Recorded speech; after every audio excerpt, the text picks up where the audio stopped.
न्याय साधु सर्व अर्थ के प्रकाशी मंगलिक उपकारी है। तिनको स्वरूप जानो राग तै वही जो भक्ति काय को नमाए स्तुति को उचारी है। धन्य धन्य तिन्हीं से काज सब आज भई करे जोरी बारंबार वंदना हमारी है। मंगल कल्याण सुख ऐसो हम चाहत हैं हो मेरी ऐसी दशा जैसे तुम धारी है। हो मेरी ऐसी दशा जैसे तुम धारी है। आज अपन समझेंगे कर्म के बारे में। सब लोग तो जानते ही होंगे कर्म के बारे में कि कर्म आत्मा को दुख देने वाला है ना। तो अपन आज उसी कर्म को समझते हैं, है ना। तो सबसे पहले अपन समझेंगे कर्म की परिभाषा। कर्म की परिभाषा में क्या है कि जो आत्मा को परतंत्र करे, अर्थात मतलब जो आत्मा को परतंत्र करे या फिर आत्मा किसी से परतंत्र हो, उसे क्या कहते हैं? कर्म कहते हैं, है ना। आत्मा जिससे परतंत्र हो या फिर आत्मा को कोई परतंत्र करे, उसे कर्म कहते हैं। तो ऐसे कर्म के 3 भेद होते हैं। अभी अपन संक्षिप्त में पढ़ेंगे, फिर बाद में अपन तीनों ही भेदों की परिभाषा सहित समझेंगे। तो सबसे पहले आएगा भाव कर्म। भाव कर्म के 3 भेद होते हैं, मोह, राग और द्वेष। कौन कौन से? मोह, राग और द्वेष। ऐसे भाव कर्म के 3 भेद होते हैं। मोह, राग, द्वेष, ये जो भाव कर्म के 3 भेद हैं, ये तीनों ही मिला के भाव कर्म कहलाते हैं, है ना। जैसे मैंने भाव कर्म बोला किसी भी परिभाषा में, तो आपको ऐसा समझना है कि मोह, राग, द्वेष इसमें तीनों आ गए, है ना। अब भाव कर्म के बाद आएगा द्रव्य कर्म। द्रव्य कर्म के 2 भेद होते हैं। कौन कौन से? घातीय द्रव्य कर्म और अघातीय द्रव्य कर्म। घातीय द्रव्य कर्म के 4 भेद होते हैं। तो ज्ञानावरण, दर्शनावरण, मोहनीय, अंतराय, ऐसे 4 भेद होते हैं घातीय द्रव्य कर्म के। अब आएंगे अघातीय कर्म के 4 भेद, है ना। अघातीय द्रव्य कर्म के 4 भेद कौन कौन से? तो वेदनीय, आयु, नाम और गोत्र। ऐसे ही इन अघातीय और घातीय दोनों के ही भेद मिला के ऐसे 8 कर्म होते हैं। तो इन्हें कैसे बोलते हैं? तो ज्ञानावरण, दर्शनावरण, मोहनीय, वेदनीय, आयु, नाम, गोत्र, अंतराय। तो ऐसे दोनों को मिला के 8 भेद होते हैं। अब ये जो द्रव्य कर्म है, इसके बाद आएगा नो कर्म, है ना। क्या आएगा? नो कर्म। नौ कर्म नहीं, नो कर्म। तो नो कर्म के भी 2 भेद होते हैं। जैसे द्रव्य कर्म के 2 भेद थे ना, वैसे ही नो कर्म के भी 2 भेद होते हैं। कौन कौन से? तो चेतन नो कर्म और एक अचेतन नो कर्म। चेतन नो कर्म में आएंगे भाई बहन, माता पिता, पड़ोसी, मित्र इत्यादि। ये सारे चेतन नो कर्म में आएंगे। अब आएगा अचेतन नो कर्म। अचेतन नो कर्म में घर, गाड़ी, माइक, शरीर, पेन, पेंसिल, बंगला इत्यादि जो भी अजीब चीजें हैं, अजीब वस्तु है, वो सारी अचेतन नो कर्म में आएंगी। और चेतन नो कर्म में सारी जीव वस्तु आएंगी। अब ये नो कर्म समझने के बाद ये अपना कर्म हो गया है ना। अपन ने कर्म का संक्षिप्त में परिचय कर लिया। अब अपन उनकी पूरी परिभाषा सहित समझेंगे, लेकिन उससे पहले अपन समझेंगे हमारा प्रयोजन क्या है। सुख की प्राप्ति और दुख का नाश, वही हमारा शुरू से प्रयोजन चलता आ रहा है। तो सुख की प्राप्ति। अपन ने ये तो बोला कि हमारी सुख की प्राप्ति और दुख का नाश प्रयोजन है। तो सुख और दुख का मतलब क्या है? जो अपन सुख को प्राप्त करने की कोशिश करें, दुख को दूर करने की कोशिश करें, है ना।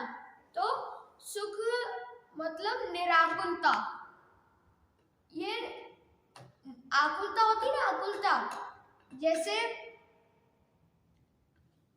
मेरे को अभी ऑफिस जाना है, स्कूल जाना है, जैसे कोई भी काम हो उसको जल्दी करना है। मुझे ट्यूशन जाना है, मुझे क्लास लेनी है, वैसे ही मुझे पढ़ाई करना है, ऐसे जल्दी जल्दी करना है, ये आकुलता होती है ना। तो ये तो दुख का कारण है। तो क्या लगा है उसके पहले? निरर्थक रहित, है ना। तो ये आकुलता से रहित, तो उसी को कहते हैं निराकुलता। निराकुलता का दूसरा नाम ही सुख है। तो ये जो निराकुलता है, इसको कैसे प्राप्त करेंगे अपन, है ना। निराकुलता को प्राप्त करेंगे तभी सुख होगा अपन को, है ना। तो निराकुलता कैसे प्राप्त करेंगे अपन? निराकुलता अपन को आत्मा के आश्रय से प्राप्त होगी, है ना। निराकुलता अपन को आत्मा के आश्रय से प्राप्त होगा। अब ये अपन ने सुख का मतलब समझ लिया, है ना। अब दुख का मतलब क्या होता है? जो सुख है उसी का उल्टा। वहां पे निराकुलता था, आकुलता से रहित, और दुख में है आकुलता, मतलब आकुलता होती है उसमें। आकुलता का मतलब तो अपन ने समझ ही लिया है। तो ये जो आकुलता है मतलब दुख है, वो अपन को कैसे प्राप्त होता है? जो दुख है वो अपन को इस प्राप्त, जो लोगों की मान्यता है कि, बहुत से लोगों की मान्यता है कि कर्म की वजह से अपन को दुख की प्राप्ति, मतलब दुख का कारण है कर्म, है ना। तो ये जो अपनी मान्यता है, ये बहुत गलत मान्यता है, गलत समझ है। तो असली दुख का कारण क्या है? तो दुख का कारण है असली, जीव स्वयं को भूलकर मोह द्वेष रूप भाव कर्म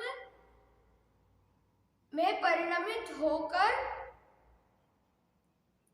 होता है, तब, है ना, तब कर्म का उदय उसमें निमित्त होता है ना। उसमें निमित्त होता है, कर्म का उदय उसमें निमित्त होता है। कर्म कुछ नहीं कराता, उसमें निमित्त होता है ना। ये निमित्त क्या है ना। निमित्त क्या है? तो निमित्त का मतलब है मौजूदगी, और उसकी परिभाषा क्या है निमित्त की? तो जब पदार्थ स्वयं कार्य रूप परिणमे, तब कार्य की उत्पत्ति में अनुकूल होने का आरोप जिस पर आ सके, उसे ही निमित्त कहते हैं। मतलब क्या कहते हैं उसे? निमित्त कहते हैं। तो ये अपन ने निमित्त समझ लिया। अभी अपन समझेंगे निमित्त के दो उदाहरण। उससे पहले अपन समझेंगे निमित्त के दो उदाहरण के पहले कि ये जो कर्म है ना, निमित्त है, वो कर्म का उदय निमित्त है ना, वो सिर्फ निमित्त है, मौजूद है, वो जीव से कुछ नहीं कराता, है ना।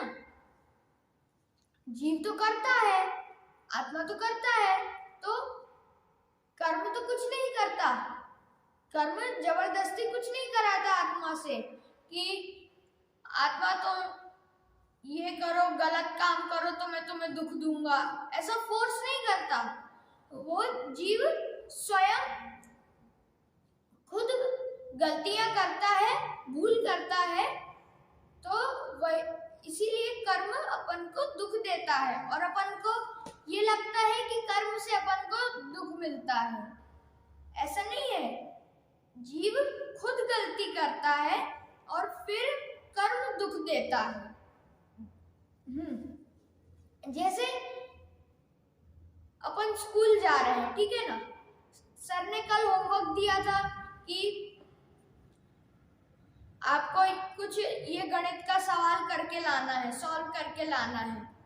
अगर मैंने नहीं किया, है ना, तो सर डांटेंगे, पनिशमेंट देंगे, है ना। वैसे ही जब जीव भूल करता है तब कर्म उन्हें दुख देता है, पनिश करता है ना। तो इससे ये सिद्ध होता है कि कर्म जबरदस्ती कुछ नहीं कराता। अब अपन निमित्त के दो उदाहरण समझते हैं।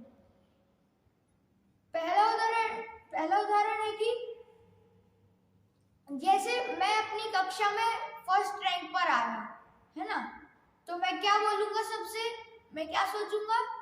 मेरे सर नहीं होते तो मैं नहीं पढ़ पाता, मैं फर्स्ट नहीं आ पाता। ये मेरा पेन नहीं होता तो मैं फर्स्ट नहीं आ पाता। ये एग्जाम नहीं होता तो मैं फर्स्ट नहीं आ पाता, है ना। तो ये सब जीव की जो मान्यता है ये गलत मान्यता है कि इनकी वजह से मैं फर्स्ट आया हूँ, इनकी वजह से फर्स्ट आया हूँ। तो ये गलत मान्यता है। कैसे? तो जो सर है वो तो सबको पढ़ाते हैं तो सबको फर्स्ट आना चाहिए, पेन सबके पास है तो सबको फर्स्ट आना चाहिए, है ना। नोट्स जो सर लिखवाते हैं नोट्स वो भी सबके पास है तो सबको आना चाहिए फर्स्ट, किताब सबके पास है तो सबको आना चाहिए फर्स्ट। लेकिन जीव स्वयं करता है, बाकी सब निमित्त है। तो मेरी मेहनत से, जीव की मेहनत से फर्स्ट आया है, जीव स्वयं की मेहनत से फर्स्ट आया है। ऐसा थोड़ी कि सर आए अपने पास और वो अपना पेपर लिख के चले गए। अपन ने ही लिखा है ना, सर ने थोड़ी लिखा है। मतलब जीव करता है और बाकी सब निमित्त हैं। इससे ये सिद्ध होता है कि जीव ही करता है। जीव मतलब कर्म कुछ नहीं करवाता जीव से। और एक और उदाहरण है कि जैसे मैं स्पोर्ट्स में फर्स्ट आया, मैं क्रिकेट में फर्स्ट आया, है ना, तो मैंने क्या बोला? फर्स्ट रैंक पर आया तो मेरे कोच सर नहीं होते तो फिर मैं फर्स्ट रैंक पर नहीं आ पाता, मेरे दोस्त नहीं होते तो मैं फर्स्ट रैंक पर नहीं आ पाता, मेरा लकी बैट नहीं होता तो मैं फर्स्ट नहीं आ पाता, बॉल नहीं होती तो मैं फर्स्ट नहीं आ पाता, है ना।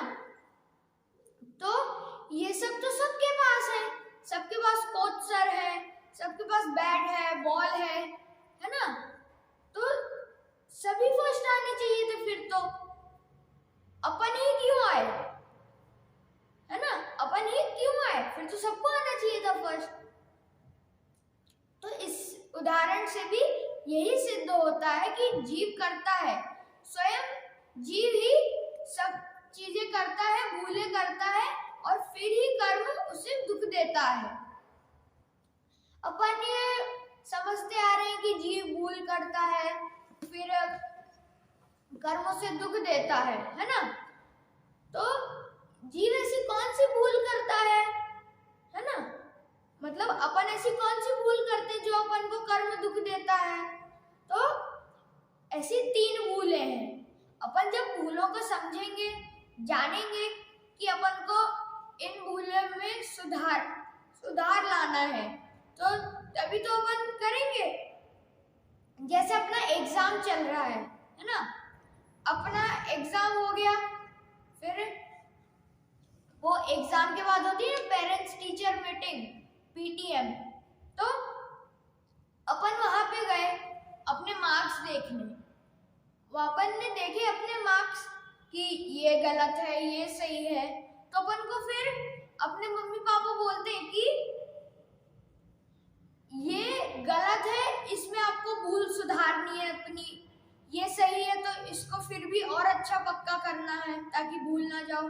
ये जो भूल है ना उनकी, हम अपनी, कि मेरा इस एग्जाम में ये प्रश्न, ये उत्तर गलत हो गया तो इस पे और पढ़ाई करनी है।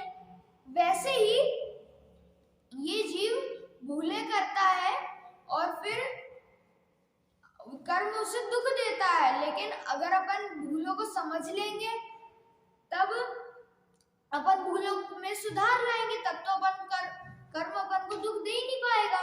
इसलिए इन भूलों को समझना आवश्यक है। अब ऐसी कौन सी 3 भूलें हैं?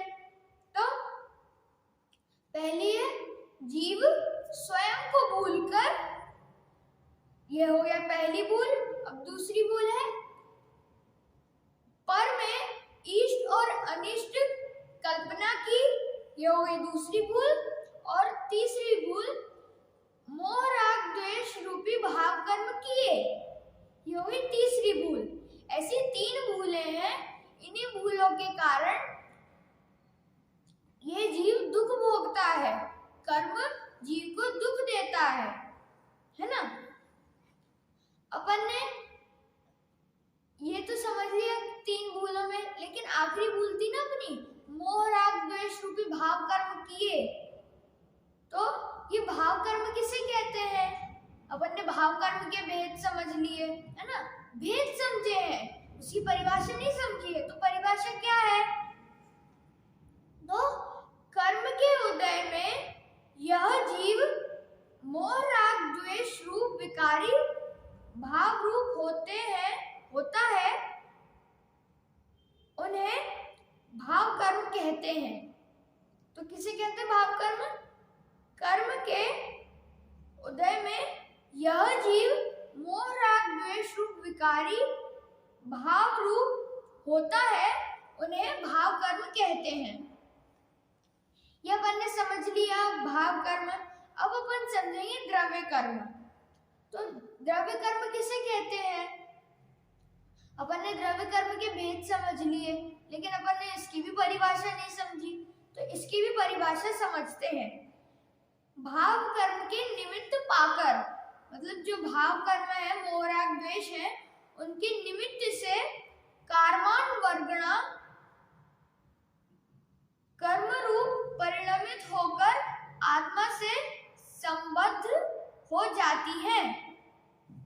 तो अपन ने ये तो समझ लिया ना, भाव कर्म समझ लिया अपन ने, मोह राग द्वेष के निमित्त से, मोह राग द्वेष का निमित्त पाकर कार्मान वर्गणाएं। ये कार्मान वर्गणाएं क्या है? ये तो अपन ने पढ़ी नहीं। तो जैसे 6 द्रव्य होते हैं ना, 6 द्रव्य में से किसी भी द्रव्य को ले लो। जैसे धर्म द्रव्य को ले लिया, तो धर्म द्रव्य पूरे लोकाकाश में है। मैं चल पा रहा हूँ, मैं कुछ भी खेल पा रहा हूँ, हिल पा रहा हूँ, तो ये धर्म द्रव्य की मदद से है। तो ऐसे ही कार्मान वर्गणाएं भी लोकाकाश में होती है, पूरे लोकाकाश में। जैसे मैं यहाँ पे बैठ के बोल रहा हूँ, है ना, तो मेरे आसपास हर जगह कार्मान वर्गणा एकदम ठसाठस भरी हुई है। तो ये जो कार्मान वर्गणाएं हैं, ये अपन ने ये तो समझ लिया कि ये पूरे लोकाकाश में होती है, लेकिन इनका काम क्या है? अपन ने ये भूले समझी ना, अभी भूले देखी जीव की, कि ये जीव भूले करता है तो कर्म उनको दुख देता है। तो कर्म कहाँ से आते हैं?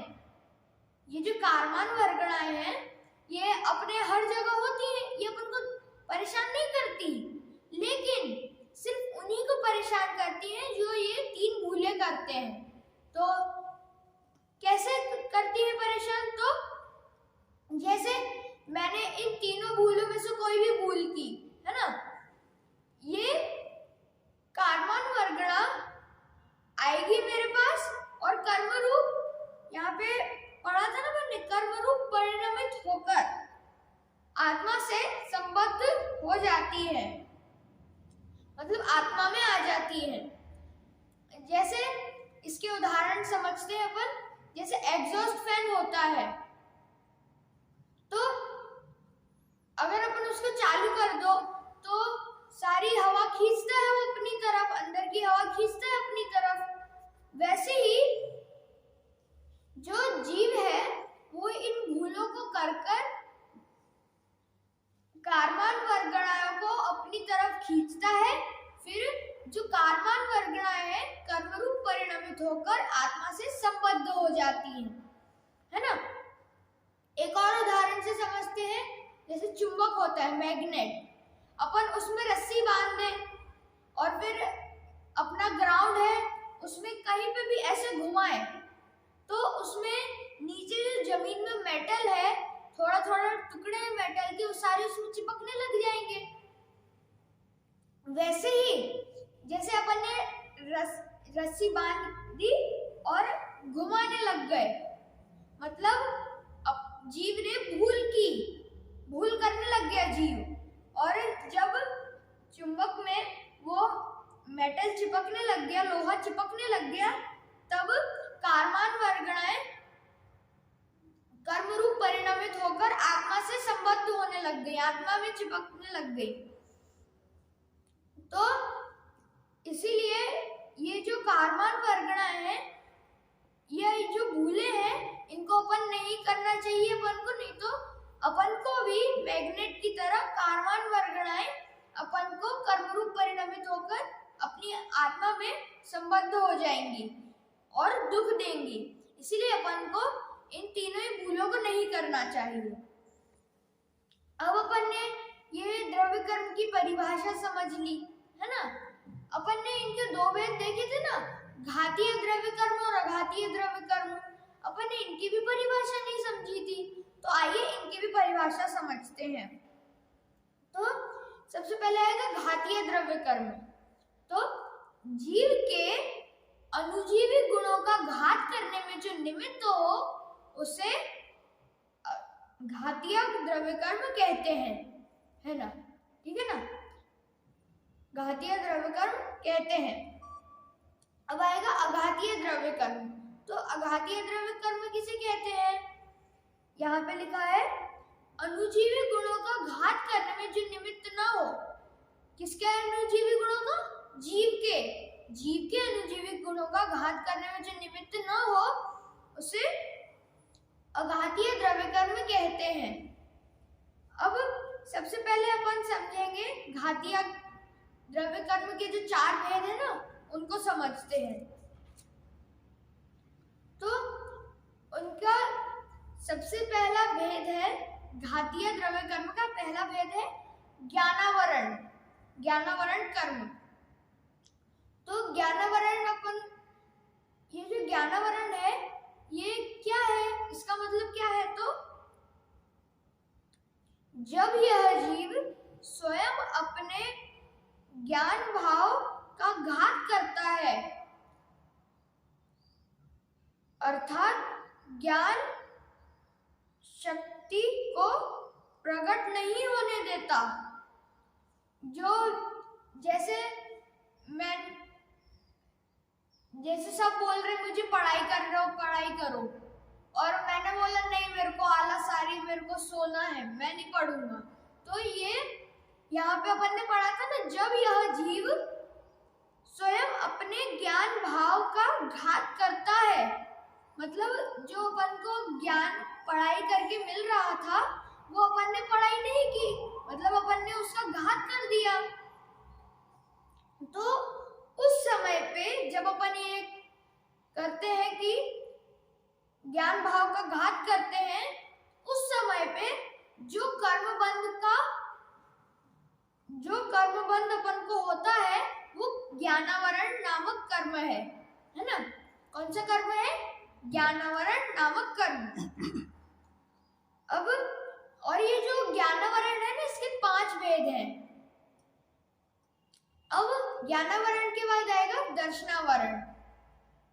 तो दर्शनावरण किसे कहते हैं? जब यह जीव दर्शन गुण का घात करता है, तब दर्शन गुण के घात में जो कर्म निमित्त बनता है उसे दर्शनावरण कर्म कहते हैं, ठीक है ना, उसे दर्शनावरण कर्म कहते हैं। और ऐसे दर्शनावरण कर्म के 9 भेद होते हैं। अब ये दर्शनावरण कर्म के बाद आएगा मोहनीय कर्म। तो मोहनीय कर्म किसे कहते हैं? जब यह जीव अपने को भूलकर अन्य को अपना माने और स्वरूपाचरण में असावधानी करे, तब जिस कर्म का उदय निमित्त हो उसे मोहनीय कर्म कहते हैं। इसके दो भेद होते हैं, दर्शन मोहनीय और चारित्र मोहनीय।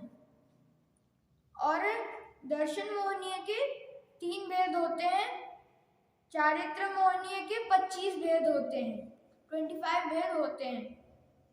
अब अपन ने मोहनीय कर्म समझ लिया। अब मोहनीय कर्म के बाद आएगा अंतराय कर्म। अंतराय कर्म किसे कहते हैं? तो जीव के दान, लाभ, भोग, उपभोग, वीर्य के विघ्न में जिस कर्म का उदय निमित्त हो उसे अंतराय कर्म कहते हैं। तो ये जो अंतराय कर्म की परिभाषा है, इसका मतलब क्या है? तो यहाँ इसका मतलब है कि जीव के दान। तो जीव के दान मतलब जैसे मैं दान देने की बहुत इच्छा है मेरी, मैंने पैसे लिए और मैं मंदिर की पेटी में, दान पात्र में पैसे डालने चला गया, लेकिन किसी ने मना कर दिया, कुछ भी तकलीफ आ गई, कुछ भी वो हो गई जिससे मैं दान नहीं दे पाया।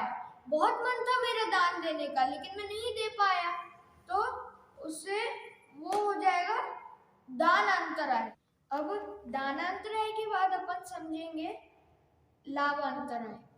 जैसे मेरा बर्थडे है, तो मेरी बुआ मेरे को गिफ्ट देने आने वाली है, लेकिन किसी कारणवश वो उनकी ट्रेन की टिकट नहीं बनी, बस की टिकट नहीं बनी, उनको किसी ने मना कर दिया इधर आने से, कुछ भी वो नहीं आ पाई और मुझे गिफ्ट नहीं मिला, तो हो गया लाभ अंतराय।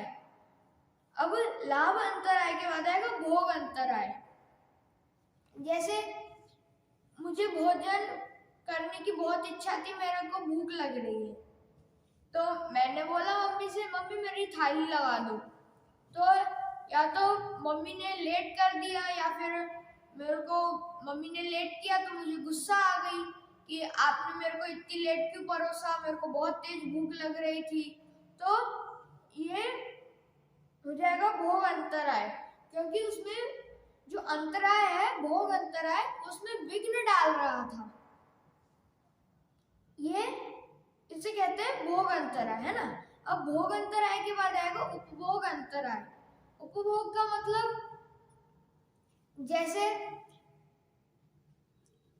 अपन को किसी को कुछ देना है, कपड़े, है ना, तो अपन को कपड़े, जैसे कोई गरीब है, मुझे उसको कोई किताब पढ़ने को देनी है ना। मैं जब तक घर से लेके आया किताब, तब तक वो गरीब चला गया, तो उसमें जिसने विघ्न डाला वो हो गया उपभोग अंतराय, है ना। अब उपभोग अंतराय के बाद आएगा वीर्य अंतराय। वीर्य अंतराय, वीर्य मतलब पावर, और वीर्य अंतराय का मतलब क्या होता है? एक चैनल होता है ना WWE, उसमें 2 एकदम बॉडी वाले लोग लड़ते हैं। उसमें जैसे अपन ने किसी का पक्ष लिया, जैसे 2 कलर की टीम है, रेड और ब्लू, तो मैंने ब्लू कलर की टीम का पक्ष लिया, तो मैं बोलूंगा अरे मार मार मार, है ना, और सामने वाली टीम का जो पक्ष लेगा वो भी बोलेगा अरे इस ब्लू वाली टीम को मार मार मार। तो ये ब्लू कलर की टीम वाला पावर नहीं दिखा पा रहा है, उसमें है तो पावर, लेकिन वो मार नहीं पा रहा है, तो उसमें जो विघ्न डालता है वो हो गया वीर्य अंतराय। और इन्हीं 5 में ही जो विघ्न डालता है वो अंतराय।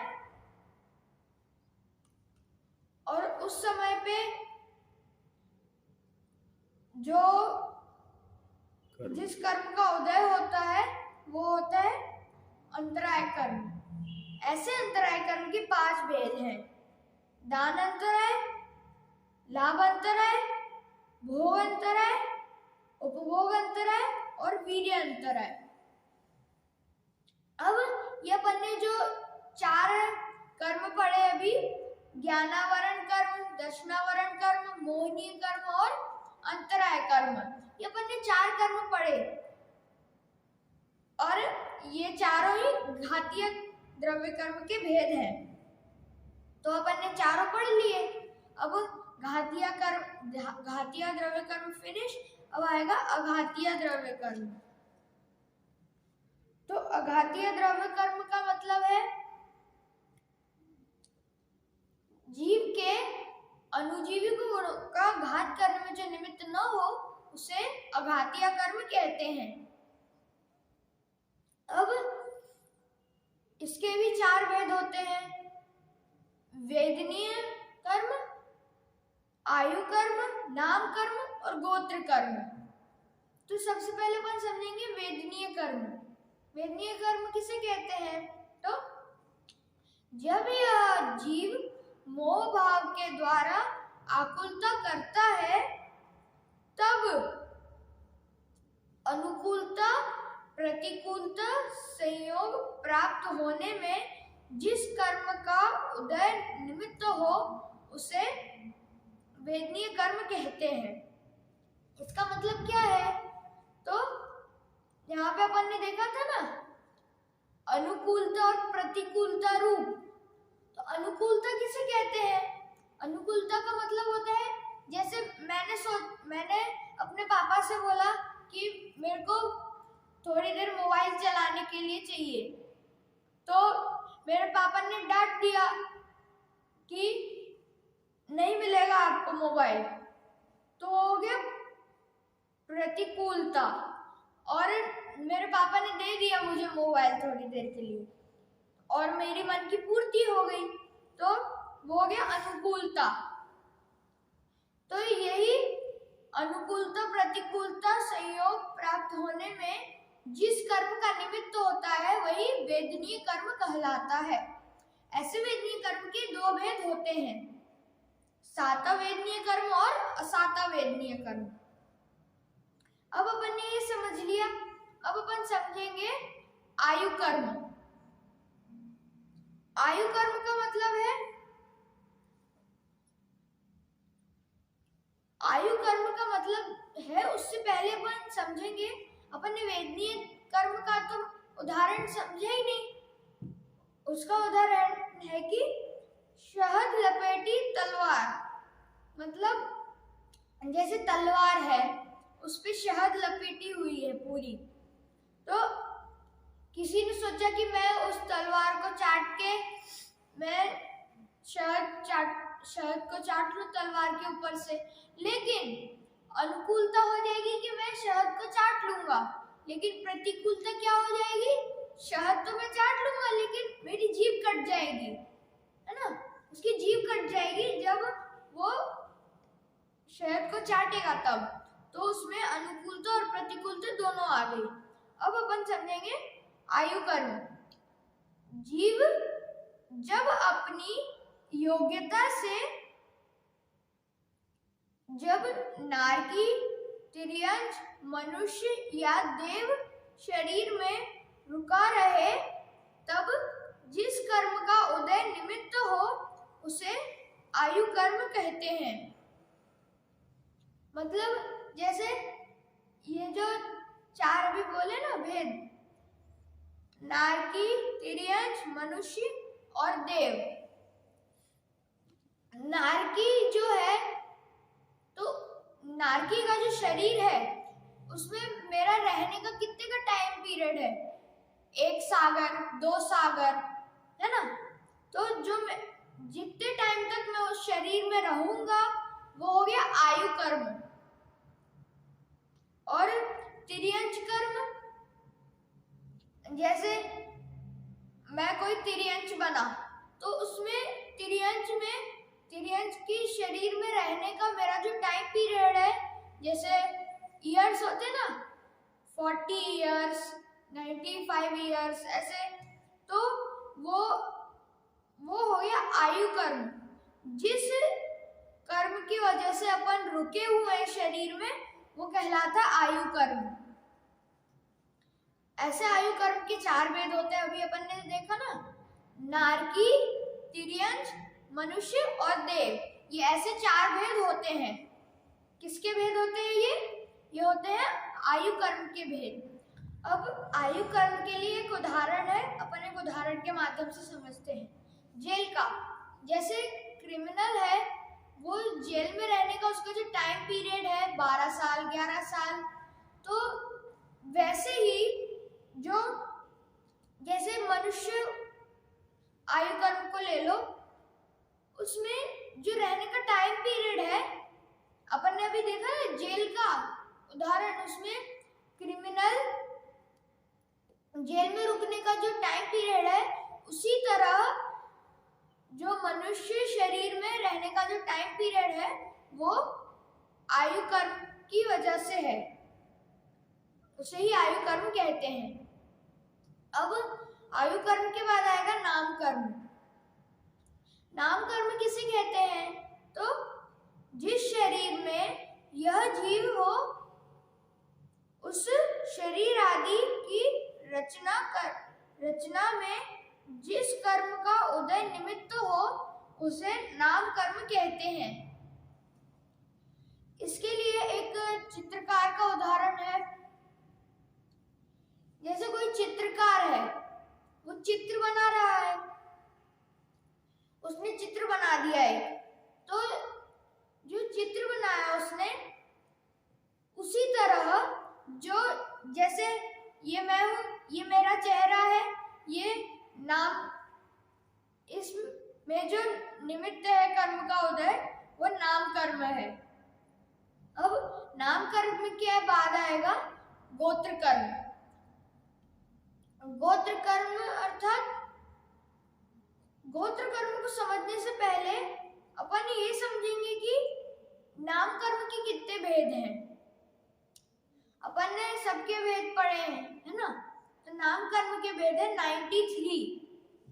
93 नाम कर्म के भेद हैं। अब गोत्र कर्म समझते हैं अपन। जीव को उच्च या नीच आचरण करने वाले कुल में पैदा होने में जिस कर्म का उदय निमित्त हो, उसे गोत्र कर्म कहते हैं।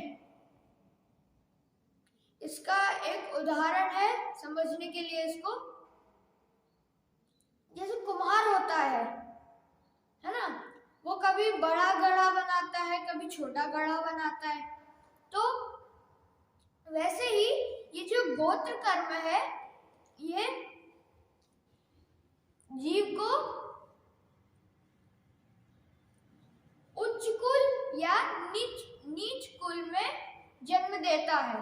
जैसे उच्च कुल मतलब जैसे कैसे, तो जो जैन धर्म का कुल है ना, जैन धर्म में कोई जन्म हुआ है तो वो हो गया उच्च कुल। और नीच कुल जो मांसा आदि खाते हैं, दारू पीते हैं, जिनकी गंदी गंदी आदतें हो, वो नीच कुल होता है। तो इसे कहते हैं गोत्र कर्म। ये जो गोत्र कर्म है, इसको समझने के बाद अपन ये देखेंगे कि इसके कितने भेद हैं। इसके 2 भेद होते हैं, उच्च गोत्र और नीच गोत्र। अपन ने इसका मतलब तो समझ ही लिया है ना? और ये सारे जितने भी 8 कर्म हैं, इन सब के मिला के 148 भेद होते हैं, 148 भेद होते हैं। तो कैसे, आइए देखते हैं। ज्ञानावरण के कितने भेद थे? 5 भेद। ज्ञानावरण के 5 भेद थे, दर्शनावरण के 9 भेद थे, मोहनीय के 28 भेद थे, अंतराय के 5 भेद थे। तो ये पूरा मिलाकर होता है 47। ये घातीय कर्म के भेद हैं। और अघातीय कर्म के वेदनीय के 2 भेद, आयु के 4 भेद, नाम के 93 भेद, गोत्र के 2 भेद। तो ये पूरे मिला के होता है 101, 101। और 100 को मिला है 47 में तो 147, और उसमें 1 मिला दें तो 148, 148 कुल भेद हैं 8 कर्मों के। तो अपन ने ये समझ लिया। अब द्रव्य कर्म समझ लिया अपन ने 3 भेद समझे थे ना, भाव कर्म, द्रव्य कर्म और नो कर्म। अभी नो कर्म तो बचा है, तो नो कर्म समझते हैं। नो अर्थात किंचित, कर्म अर्थात कर्म, तो किंचित अर्थात थोड़ा कर्म, मतलब ये कमजोर कर्म है। इसके 2 भेद होते हैं, अपन ने पढ़ा था, चेतन नो कर्म और अचेतन नो कर्म। ये चेतन नो कर्म में ये अपन ने सब समझ लिया था, चेतन नो कर्म और अचेतन नो कर्म। अब अपन ने ये तीनों ही कर्म के भेद समझ लिए हैं। अब इनका नाश कैसे किया जाए, तो यहाँ पे है भाव कर्म का नाश करेंगे तो द्रव्य कर्म भी नाश हो जाएगा, और जब द्रव्य कर्म का नाश हो जाएगा तो नो कर्म तो फ्री ही है। कैसे द्रव्य कर्म नाश हो जाएगा भाव कर्म का नाश करने से, तो अपन ने उसकी परिभाषा में समझा था ना, भाव कर्म के निमित्त पाकर, मतलब मोह राग द्वेष से कर्मान वर्गणाएं कर्म रूप परिणमित होकर अपने आत्मा से संबद्ध हो जाती हैं। तो मोह राग द्वेष जब अपन करेंगे ही नहीं, भाव कर्म करेंगे ही नहीं, तो द्रव्य कर्म कैसे होगा अपन को, तो वो भी नष्ट, और नो कर्म तो फ्री ही है। फिर जब ये तीनों ही नष्ट हो जाएंगे, इसके बाद तो कोई और भेद है ही नहीं, फिर अपन सुखी हो जाएंगे। मैं महापुण्य वाली भक्ति में भी लिखा है, 4 घाती कर्म नाश ऐसे अरहंत हैं। मतलब जो 4 घातिया कर्म नाश है ना, 4 घातिया कर्म, द्रव्य कर्म के भेद हैं 2, तो इनका नाश करके अपन अरहंत बने। उसके बाद अष्टकर्म नाश किए ऐसे सिद्ध देव हैं, मतलब अपन को ये अपन ने 4 घातीय कर्म नाश कर दिए, फिर अपन को 4 अघातीय कर्म भी नाश करना है। फिर अपने जब 8 ही कर्म नाश हो जाएंगे, तब नष्ट हो जाएंगे, तब अपन सिद्ध बन जाएंगे। अष्ट कर्म नाश किए ऐसे सिद्ध देव हैं, और अपन ऐसे ही इन चारों घातीय कर्म का नाश करके अरहंत बने, उसके बाद अघातीय कर्म का भी नाश करके सिद्ध बने, और अपना प्रयोजन को कंप्लीट करें, अपने प्रयोजन को पूर्ति करें। इसी मंगल भावना से विराम।